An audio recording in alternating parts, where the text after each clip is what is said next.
Halo, perkenalkan nama saya Windri Estusayekti dengan NPM 2211021009. Sebelumnya, kepada yang terhormat Ibu Resa Moniana Putri SEMSI selaku dosen pengampu mata kuliah Ekonomi Perdagangan Internasional. Di sini, saya akan menyampaikan beberapa materi yang sudah saya dapatkan terkait dengan mata kuliah Ekonomi Perdagangan Internasional. Materi pertama yaitu Teori Klasik Perdagangan Internasional. Apa sih itu perdagangan internasional? Perdagangan internasional yaitu jual beli yang melewati batas-batas negara. Kegiatan ini menggunakan transaksi yang melibatkan konversi mata uang. Pada merkantilisme, jumlah logam atau emas pada suatu negara menentukan kekayaan negara tersebut. Untuk mencapai tujuannya, negara merkantilisme menerapkan berbagai kebijakan. Yang pertama yaitu ekspor ditingkatkan untuk mendapatkan devisa dalam bentuk emas ataupun perak.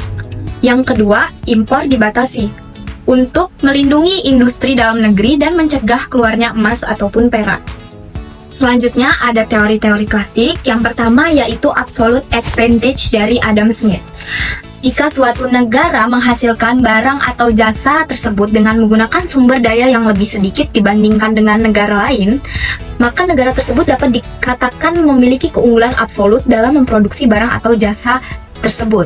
Namun, teori absolute advantage juga memiliki berbagai kekurangan. Di antaranya, tidak semua negara memiliki keunggulan absolut dan hanya berfokus pada efisiensi produksi. Selanjutnya yaitu teori comparative advantage dari David Ricardo. Teori ini menjelaskan bahwa perdagangan internasional dapat menguntungkan semua negara yang terlibat. Bahkan jika salah satu negara tidak memiliki keunggulan absolut dalam memproduksi semua barangnya. Namun, teori ini juga memiliki beberapa keterbatasan.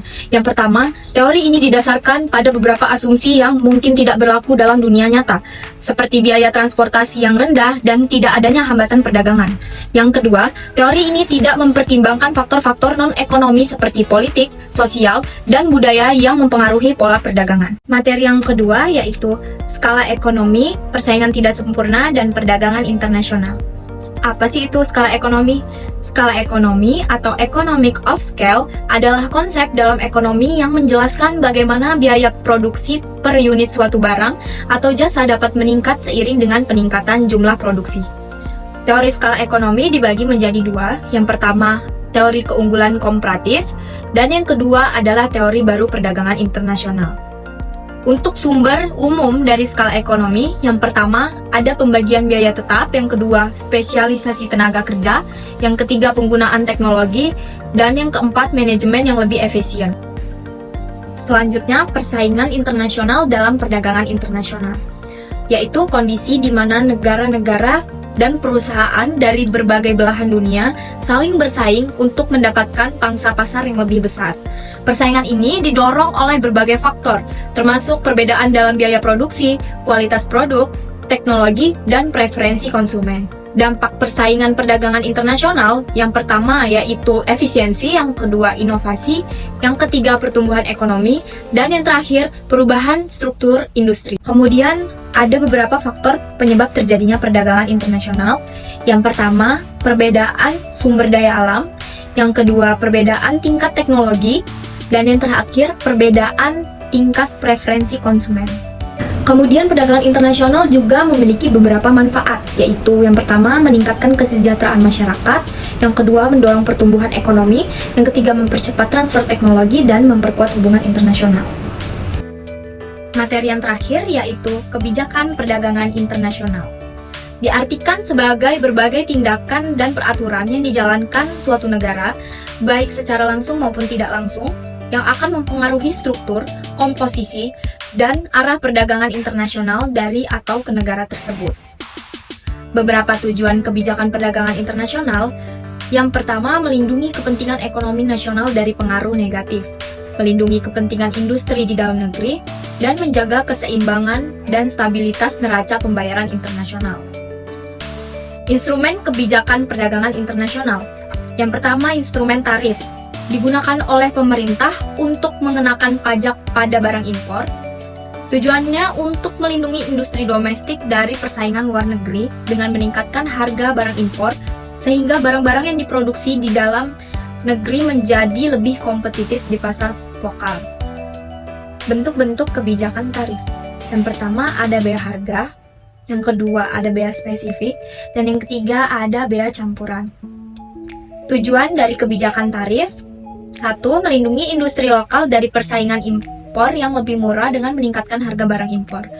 2. Tarif dapat mendorong produsen lokal untuk meningkatkan produksi dan kualitas barang mereka agar lebih kompetitif di pasar domestik.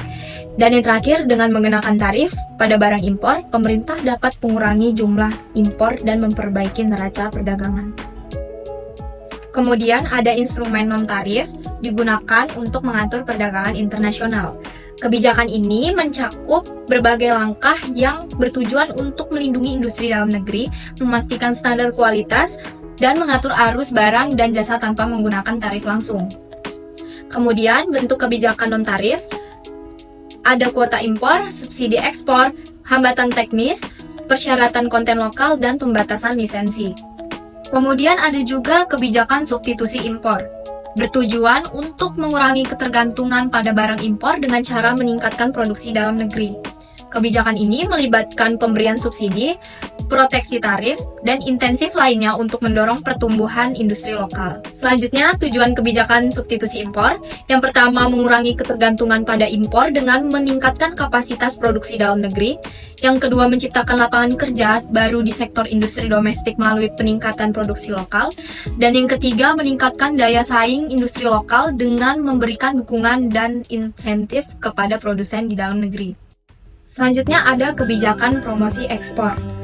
Tujuan dari kebijakan promosi ekspor ini antara lain adalah untuk meningkatkan daya saing produk domestik, memperluas pasar ekspor, dan meningkatkan pendapatan negara. Baik, itu tadi beberapa materi terkait mata kuliah Ekonomi Perdagangan Internasional yang sudah saya dapatkan dan saya sampaikan. Semoga bermanfaat. Saya mohon maaf apabila ada kekurangan dalam penyampaian. Terima kasih. Sampai jumpa.